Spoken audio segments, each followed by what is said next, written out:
झुंझुनू सांसद ने एक बार फिर कांग्रेस को लेकर बड़ा बयान दिया है। कहा है कि उन्होंने झुंझुनू उपचुनाव को लेकर कांग्रेस की टिकट के लिए मना कर दिया था। लगता है कांग्रेस पार्टी के पास ओला परिवार को टिकट देने के अलावा कोई विकल्प नजर नहीं आ रहा है। ऐसा हम नहीं बल्कि खुद झुंझुनू लोकसभा से कांग्रेस सांसद विजेंद्र ओला कह रहे हैं।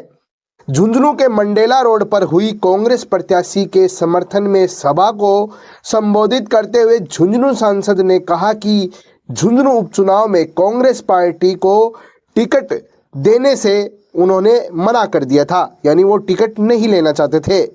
लेकिन पार्टी ने कहा कि किसी और को टिकट दिया गया तो पार्टी की हार हो जाएगी, पार्टी की जमानत जब्त हो जाएगी। ऐसा ही कुछ बयान ओला ने लोकसभा के आम चुनावों में भी दिया था। उन्होंने लोकसभा चुनाव के दौरान कहा था कि उन्होंने लोकसभा प्रत्याशी बनने से इनकार कर दिया था, लेकिन पार्टी ने उनको जबरदस्ती उम्मीदवार बना दिया है। ये वीडियो भी काफ़ी वायरल हुआ था। वैसा ही उन्होंने झुंझुनू उपचुनाव में कहा है कि वे टिकट नहीं चाहते थे, लेकिन पार्टी ने बोला कि आपके अलावा किसी और का कुछ नहीं बटेगा। अब सवाल ये उठता है कि क्या कांग्रेस पार्टी परिवारवाद और वंशवाद को बढ़ावा दे रही है, जैसा भाजपा उन पर आरोप भी लगाती है। क्या कांग्रेस के पास ओला परिवार के अलावा कोई झुंझुनू में मजबूत उम्मीदवार तक नहीं है? क्योंकि ओला के बयान से तो यही लगता है, क्योंकि जहां भाजपा में एक अनार और 100 बीमार की स्थिति थी, वहीं कांग्रेस के सामने ऐसी स्थिति नहीं थी। जैसा कि सांसद ओला ने बयान दिया है उसके अनुसार। अब आपको झुंझुनू के सांसद के बयान को सुनाते हैं, साथ ही कमेंट करके बताइएगा कि क्या झुंझुनू सांसद के बयान से आप सहमत हैं, इत्तेफाक रखते हैं? क्या कांग्रेस के पास सच में कोई उम्मीदवार झुंझुनू में है ही नहीं ओला परिवार के अलावा? इस पर अपनी राय जरूर दीजिएगा। आपके बलबूते पर मुझे पार्टी ने आदेश दिया। मैंने कहा साहब और किसी को लड़ा लो, मैं तो विधायक हूँ।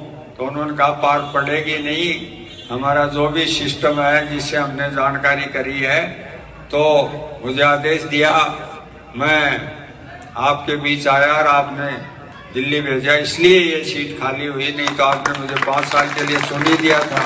अब भी पार्टी ने वही सिस्टम अपनाते हुए और अपने उम्मीदवार को चुना। मैंने कहा भाई हम तो लड़ना नहीं चाहते, आप किसी और को बोले, जमानत जब्त हो जाएगी, आप क्या बात करते हो, कोई और लड़ेगा।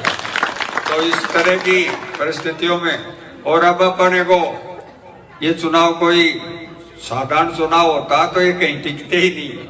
ये उपचुनाव है, सरकार चुनाव लड़ रही है। आपको पता है किस तरह के कंडे अपना रही है। सरकारी कर्मचारियों को धमकाया जा रहा है, आम आदमियों को धमकाया जा रहा है, सब तरह के सत्ता का दुरुपयोग किया जा रहा है। फिर भी उनको पता नहीं है कि ये झुंझुनू है। झुंझुनू वाले बहुत बहादुर हैं।